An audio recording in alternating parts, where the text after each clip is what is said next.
존경하는 국민 여러분, 우원식 국회의장님과 선배 동료 의원 여러분, 김민석 국무총리님과 국무위원 여러분, 안양만한 주신 더불어민주당 강덕구입니다.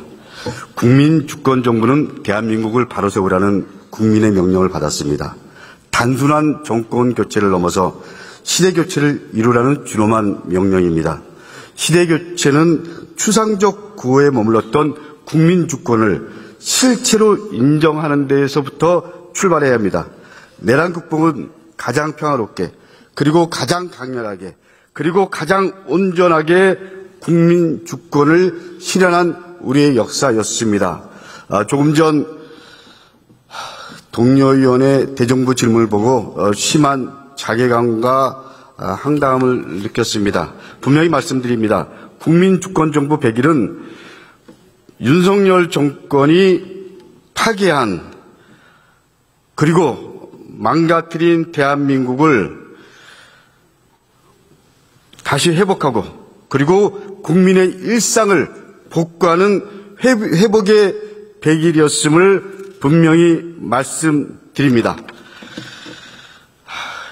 김민석 총리님 나와주시기 바랍니다. 조금 전에 나경원 의원의 대정부 질문을 보고 저는 심한 자괴감을 느꼈습니다. 저런 유아적이고 유치하고 그리고 도저히 공감이 안 되는 발언과 태도를 보면서 대한민국은 여전히 내란이 진행 중이구나 이런 느낌을 받았습니다.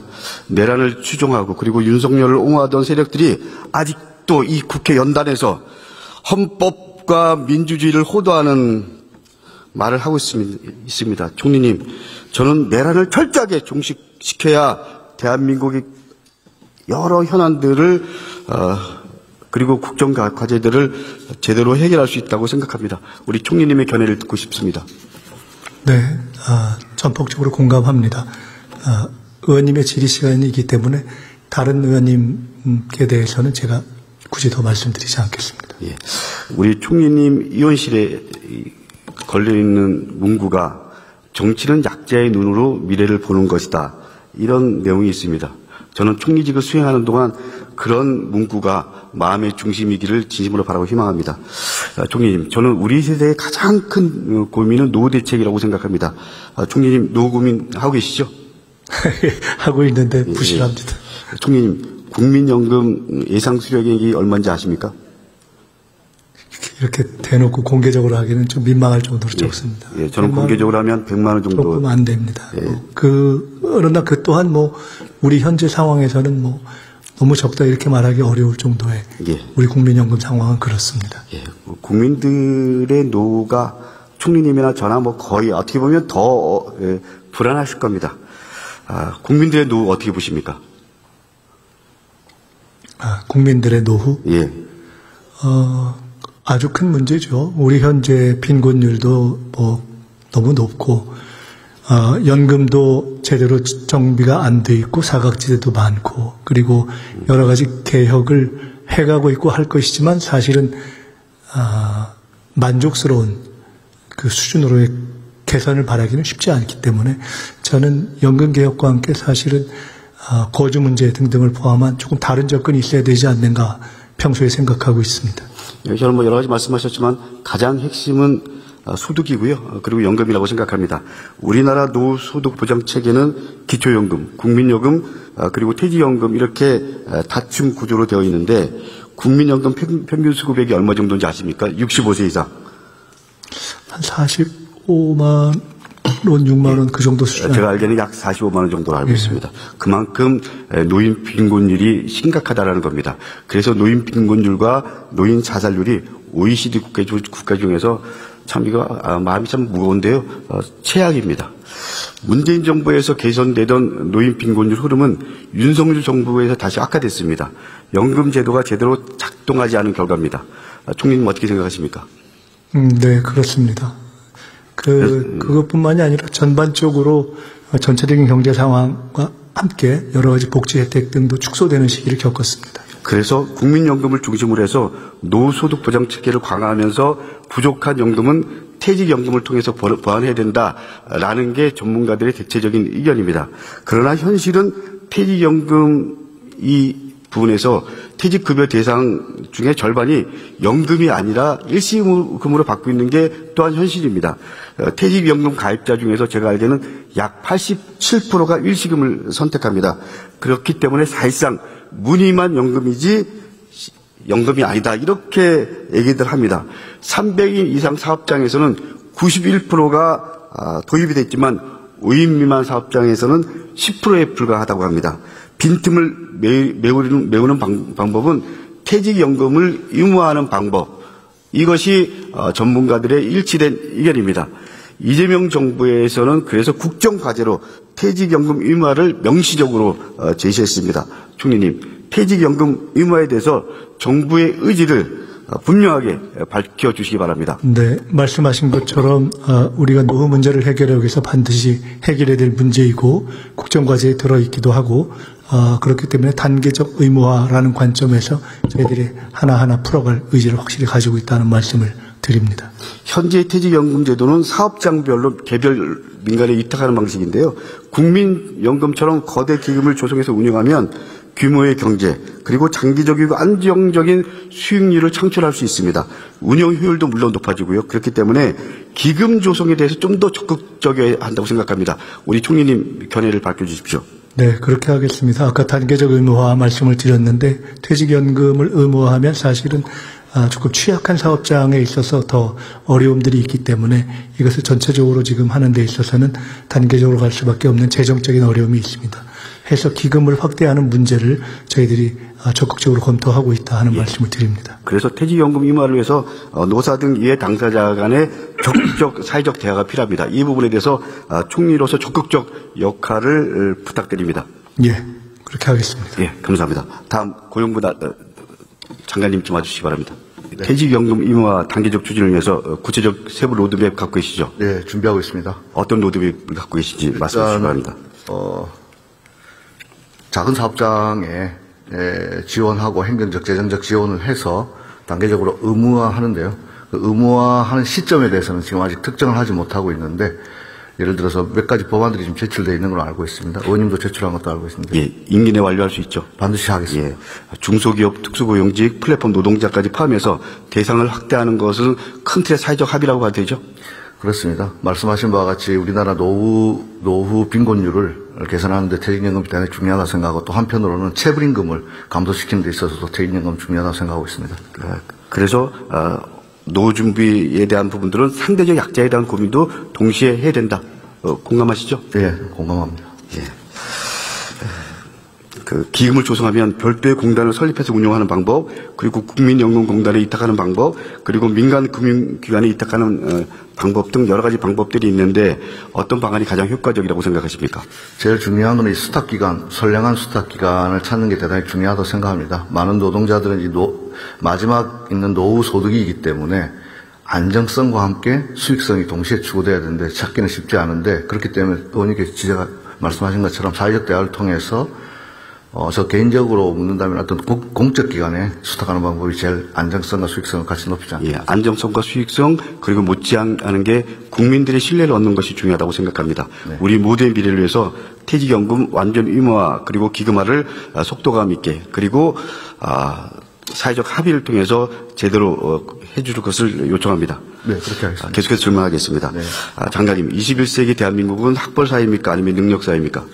아직까지 여러 가지 학벌, 지연, 학연 이런 것들이 많이 지배해 왔는데 능력 사회로 가기에는 아직 많은 난관이 있는 것 같습니다. 예, 제가 작년에 국감을 준비하면서 여론조사를 해보니까요, 여전히 85%가 학벌 사회라고 합니다. 학벌에 대한 영향력이 크다고 다들 인식하고 공감하는 거죠. 네. 저는 작은 것부터 고쳐야 된다고 생각합니다. 채용 서류에 학력과 출신 합격 기재 금지하는 것 어떻게 생각하십니까? 근본적으로 의원님 지적에 공감합니다. 다만 특정한 연구직이라든지 그런 학위가 또 필요한 업종이 있을 수 있는데 예외적으로 지금 그런 것도 있는데 근본적으로는 학벌 차별 없는 사회로 가야 된다. 물론 연구직 같은 특정 직무 영역에서는 외적으로 학력을 요구하는 것이 불가피한 경우가 있습니다. 그러나 이 경우에도 출신 학교까지 요구하는 거는 맞지 않다고 생각합니다. 저는 동의합니다. 예, 그렇기 신학교가 때문에 아니라 학위 소지. 예, 그래서 고용정책기본법 그 채용 관련해서 학력과 출신학교 차별은 금지되어 있는데 채용 절차 공정화 법률에는 이 부분이 학력과 출신학교 개인정보 요구가 금지 목록에서 빠져 있습니다. 네. 이 부분에 대해서 저는 우리 장관님 말씀 그 특정 직무 영역에서는 뭐 인정하나 그러나 출신학교까지 할 필요는 없다. 이런 부분에서 이 법안에 대해서 나름대로 이해상충에 있는 것을 빨리 좀 풀어야 된다. 공감하시죠? 네, 공감하고 있습니다. 예. 저는 어떤 경우라도 출신학교 요구와 같은 학벌 차별은 반드시 철폐해야 된다. 이게 시대 요구고 이게 국민주권정부가 풀어야 될 과제 중에 하나라고 생각합니다. 출신 학교보다는 능력, 직무 중심으로 채용 절차가 진행돼야 된다고 봅니다. 예. 장관님, 제가 환노에 오기 전에 교육위에 4년 동안 있었는데요. 우리 사회의 취업 지원은 대학생 청년들에게 집중되어 있습니다. 고졸 청년 취업 지원도 강화해야 되는데 그런 부분에 상대적으로 좀 교육부나 고용노동부에서 소홀한 감이 있었습니다. 어떻게 생각하십니까? 지적에 동의합니다. 예, 그래서 저는 고등학교 졸업자의 취업 안전 및 보장을 위한 법률을 제정하고 이 부분에서 다소 입장이 좀 다를 수 있지만 고졸 취업 안전 보장원을 만들어서 맞춤형 취업 지원을 해야 된다 이렇게 생각하는데 어떻게 생각하십니까? 의원님 지적하신 대로 지금 특성화고 등 고졸 청년들도 취업이 원활하게 이루어질 수 있도록 다양한 정책들이 가미돼야 된다고 생각하고 있습니다.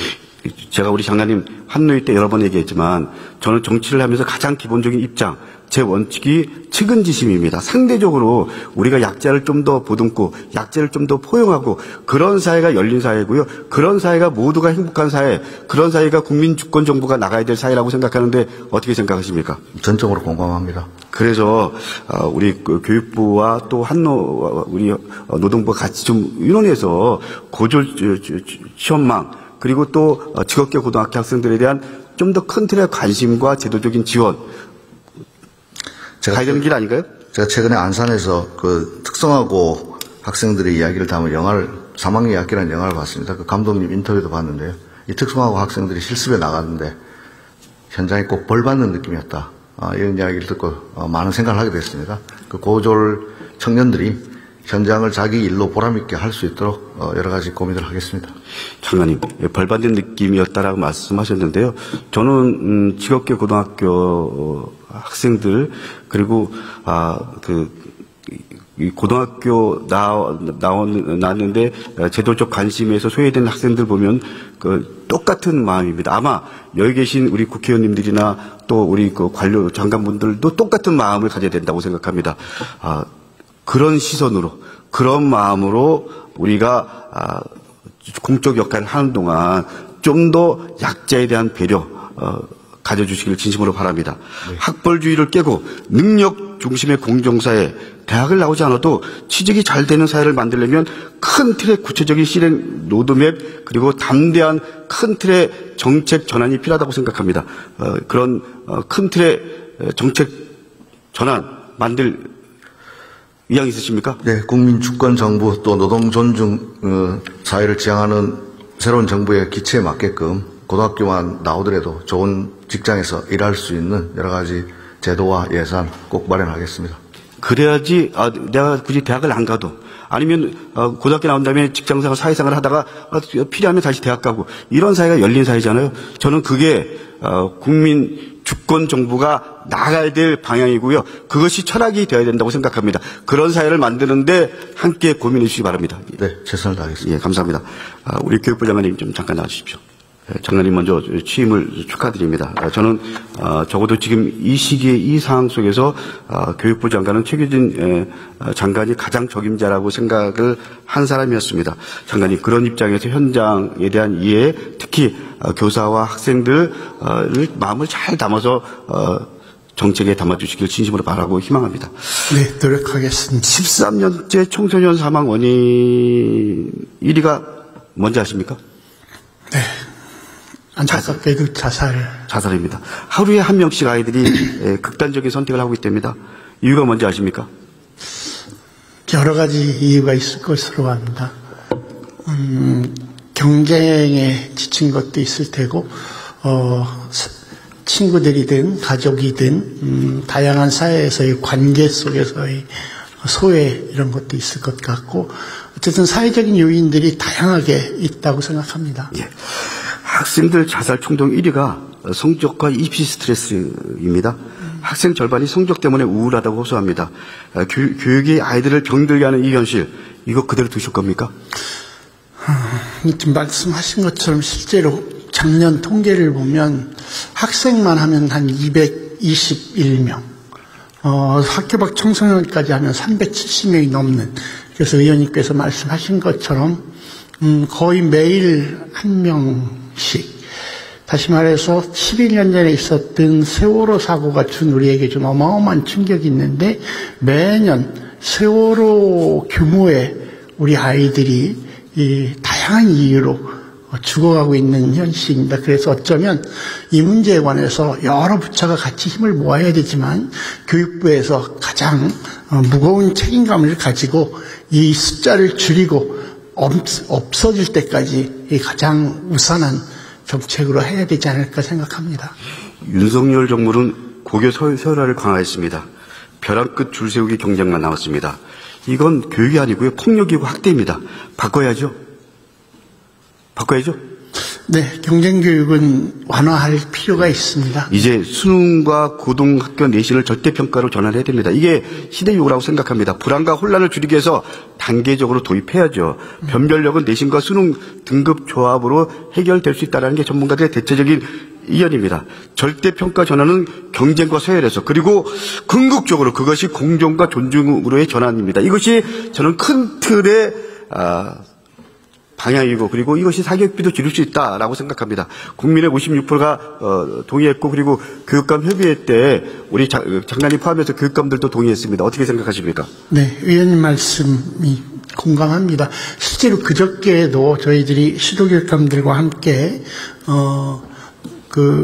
고교 학점제를 어떻게 보완할 것인가 협의를 하면서도 실질적으로 이를 위해서는 대입 입시 제도의 개선이 필요한데 기본적으로 절대평가로 전환할 시기가 되었다는데 대체적으로 공감했습니다. 다만 대학 입시라든가 여러 가지를 손봐서 이게 전환하는 데에는 정말 국민적인 수의 과정과 합의 과정이 매우 필요하기 때문에 국가교육위원회와 함께 교육부가 중심이 돼서 이 문제를 최대한 의제화해서 최대한 다음 대입 개편 때까지는 준비할 수 있도록 하겠습니다. 그러니까 국민 주권 정부답게 네. 패러다임의 대전환 필요하다 인정하시죠? 네. 저는 교육의 패러다임을 근본적으로 전환해야 된다. 네. 교육은 자동차 경주가 아닙니다. 경쟁 교육의 현실을 보다 근본적으로 바꿀 수 있도록 조금 전에 말씀하신 대로 절대평가 전환만이 아니라 종합적인 대책을 만들어 주셔야 됩니다. 수고하셨습니다. 네, 노력하겠습니다. 존경하는 국민 여러분, 퇴직연금 의무화로 국민의 노후를, 그리고 학벌 차별 철폐를 넘어서 이제 공정을 절대평가 전환으로 우리 아이들의 행복을 지켜야 합니다. 이것이 평등이고, 이것이 공정이고, 이것이 희망입니다. 이것이 시대의 정신입니다. 국가의 품격은 가장 약한 자가 어떻게 대우를 받는지를 보면 알 수 있습니다. 국민주권정부는 약자의 노로 국민의 삶을 돌봐야 합니다. 국민주권정부는 사람을 살리고 미래를 살려야 됩니다. 국민주권정부와 함께 사람을 살리는 정치로 나아가기를 진심으로 바라고 희망합니다. 감사합니다.